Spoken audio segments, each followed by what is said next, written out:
வேலூர் மாவட்டம் குடியாத்தம் மதுவிலக்கு அமல் பிரிவு காவல் ஆய்வாளர் மற்றும்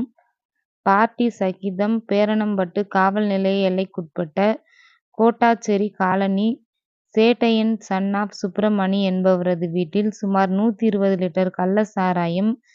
பிஞ்சு என்ற சரண்ராஜ் என்பவரது வீட்டில் சுமார் 20 லிட்டர் கள்ள சாராயம் ஆக மொத்தம் 140 லிட்டர் கள்ள சாராயம் கைப்பற்றியும், அம்பேத்கர் நகரை சேர்ந்த தியாகராஜன் மகன் அப்பாஸ் என்பவரது கொட்டகையில் சுமார் 50 கிலோ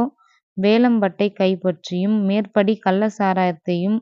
வேலம்பட்டையும் என் முன்னிலையில் கொட்டி அழிக்கப்பட்டது. மேற்படி எதிரிகள் மீது குடியாத்தம் மதுவிலக்கு அமல் பிரிவில் வழக்கு பதிவு செய்யப்பட்டு நடவடிக்கை எடுக்கப்பட்டு வருகிறது.